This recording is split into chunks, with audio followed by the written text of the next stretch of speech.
Hey guys, this is Jameson with another episode of A Reptile Dysfunction. Today we're talking about a very interesting species of gecko, Eurydactylodes agricolae from New Caledonia. Got a pair right here. They occur in the cooler forests of New Caledonia. A lot of people, when they think that region of the world, they're thinking hot tropical because of how adjacent it is to Australia. But it's actually very cool out there, almost chilly. Year-round temperatures of about 70 to 75 degrees, with drops at night, of course. Caging these guys is going to be like a scaled-down crested gecko cage. Very simple. I kind of did mine up a little bit with some plants and everything. Got some different types of ferns growing in here and a little orchid in back. They love thin vines. The Fluker's vines or the Zoomed bendy vines are amazing with them. Exoterra and Zilla, I'm pretty sure, make them too. Caging for these guys is really simple. I recommend using a Zoomed 12-12-18 just because you only have the one door opening. They will try to make a break for the cracks. The other thing is I use Eco Earth or another type of organic APG bedding, anything like that, leaf litter, forest floor litter, even cypress mulch, something that'll hold good humidity with them. These guys' diet is going to be the exact same as a crested gecko. I feed Pangea, Rapashi, or even the Zoomed crested gecko diet. All of them seem to work. Individual geckos will have their own favorites. Mine seem to really like the Pangea. Apricot and papaya are their two favorites. Insects as well, you want them scaled to the size. Anything that can fit between. With most lizards, the rule of thumb is if a food object can fit between, insect-wise, the space between their eyes, it's an okay, acceptable object. With these guys, you're kind of limited to about quarter to maybe half-inch crickets, bean beetles, fruit flies, the banana roaches, small discoids or dubia roaches, depending on where you're at in the country.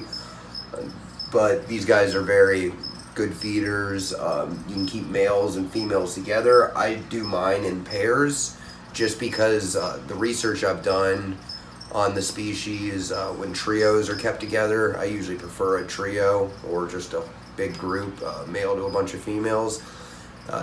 Female will actually compete and only one female will reproduce with the males. So I figure higher odds, allow each one of these specimens to pass on their genetic material. Humidity is going to be really important for these guys. I have my pair hooked up to a Mist King. They get rain probably about 3 times a day, and then I can supplementally mist them as needed. Their bedding stays pretty moist to the touch, but not sodden. Big thing with a lot of these enclosures is just having that sludge at the bottom, and that's why a lot of people advise you tap the bottoms of your tank and put a bulkhead in. I don't do that just because it kind of limits what you can and can't do with the tank now that you've cut into the glass. Granted, these bulkheads aren't going to let a snake out or something, but I don't trust myself enough all the time with a diamond carbide drill tip, and I think I would break a few tanks out of all that I have here. I'll false bottom tanks where I can, like on these right here. These have had a false bottom put in. I'll use either Hydroton, which Zoomed produces Hydroton as well, or I'll use Lava Rock, and it works great. Keeps 2 layers separate, and you can always siphon from the bottom there. Eurydactylodes agricolae are also known as Bauer's chameleon geckos. They have this very oblong body, very thick body, thick tail, but these tiny little legs. Almost like the dachshunds of the lizard world. But they're quite graceful. They can jump branch to branch. They'll jump out of your hands onto a branch. Kind of, in a weird way, graceful, but also still clumsy. And their colors can range. The male is probably one of the more vibrant specimens I've ever seen as far as their subspecies goes. There's 4 actual species within their genus. The agricolae are probably the most commonly available We're going to be producing some Eurydactyloid agricolae in the next few months, definitely by next year.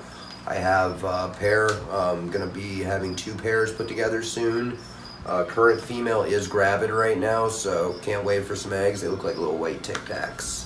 Alright guys, that about wraps it up. If you guys ever have any questions, send me a message. Check me out at Gehagen Laboratories on all the social medias. And if you haven't already, like and subscribe.